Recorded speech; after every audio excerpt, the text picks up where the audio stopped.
Hey everybody, welcome back to my channel, Fish Den 365. I'm Den Haring and welcome back to Topwater Tuesday.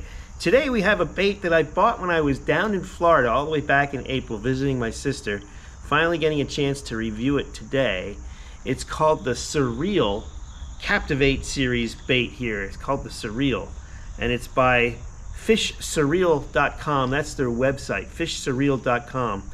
We're going to take a look at this bait a little more closely and then test it out on the water and see how it looks. So let's go ahead and take a look at it. So here is the bait in the box. We'll pull it out in a minute here. It's called the Surreel Captivate series. On the back, it's got some write-up here about what they're calling an internal cube array system that forms retroreflective technology using molded transparent cubes to reflect light both internally and externally. So we'll pull this out of the package here and then we'll take a look and see how it works in the water. Okay, so here's the bait. It's a nice size. It's not too large. It's probably about 3 inches long, maybe a little longer, 3.5. The hooks are rubber banded together at the moment. I like that red gill plate, and you can see that sunlight reflecting that mirror image, resembling scales of a fish. So nice finish on the bait. It's got the great bait fish profile, silver sides, white belly, black back.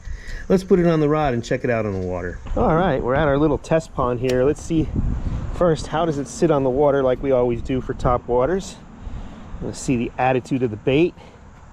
So this one, interestingly, sits flat on the water, not at a 45-degree angle as you'll often see walk the dog baits sit. So I'm already intrigued by this because of this flat sitting on the water. Interesting. Okay, so let's see how she walks. The bait is plenty heavy. You can throw it a mile. It's got some good weight to it, and it has some subtle rattles in it as well. Let's see if it walks well. Oh wow, it walks very nicely. Wow, that's easy. Wow, I'm a little surprised at how well this thing actually walks based on how it was sitting in the water. When you chop it, it has just a little slight ticking noise to it from those rattles.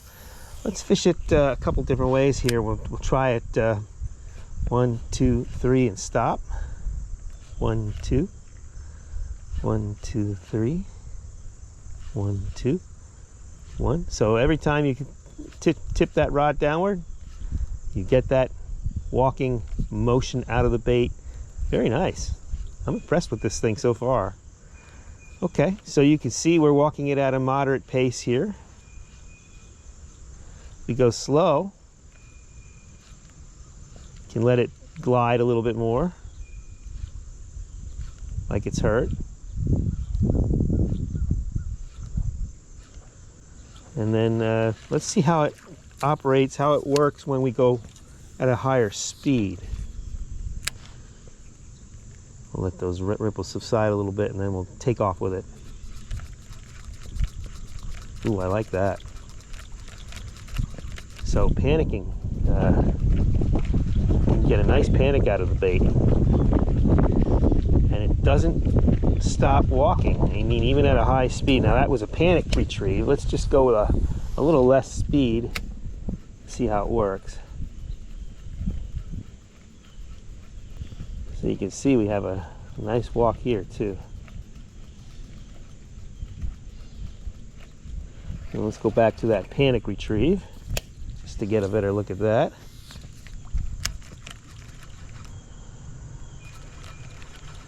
Wow.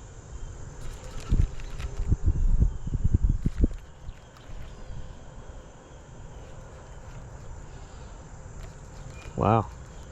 Not much this bait can't do. I really like the action on it. I'm going to be trying this out some more. So some takeaways about the Surreel. It comes with good round bend, sharp hooks. Now I like to replace these with the Gamakatsu EWGs of the similar size, but the hooks are sharp right out of the package, which is nice. They're razor sharp. The bait surprised me. It is aptly named. It's Surreel. First thing that surprised me was how flat it laid in the water. And a lot of times walk the dog baits will lay either almost at this attitude or at least a 45. This one laid flat, but it worked great, and so that makes it different. And for me, different is good. You know, all these baits that are thrown out there, fish get conditioned to them. This thing walks at a little bit of a different angle. It walked really easily. You could walk it slow, medium, fast. You saw it, and you can make it panic, which I really liked. A combination of that panic and then slow could really be a good combination for catching fish. Really like the red gills, and the eyes are nice on this bait too. A lot of the right details, and it has that shine to it on the side. So this is a bait that I have to play with some more. I'm surprised. I wasn't expecting to get this kind of action out of the bait. I thought, well, I've never heard of this, but this is where some of these lesser known baits can really be good. And so I'll leave a link to the surreel.com website in the description of the video, so you can get a look in case you're interested in finding out more about this bait, or maybe even obtaining one for yourself. But boy, you know, for me, where I fish, it's that perfect alewife size. I can see this thing doing very well in the spring of the year when the alewife are spawning and I'm fishing for those stripers on top. Also, I think it could be a very good smallmouth bait and also a largemouth. So I'm going to be playing with this. This is actually a good time of year to throw this right now. We're coming into September, and the topwater bite up at Wallenpaupack Pack and some other areas should start becoming very good right now. So I just got to get myself out there and throw this around a little bit and see how it works. But I am impressed with the action, and I'm looking forward to fishing it some more. It's a heavy bait. You can cast it a long way, so there's no issue with that either. You're not going to have a hard time casting this a good distance. So that's the Surreel Captivate series on this week's Topwater Tuesday. And if you want to see a video about another topwater lure that I really like, take a look at this one right here. Until next time, be safe out there. Hope to see you on the water. And as always, may God bless your fishing endeavors.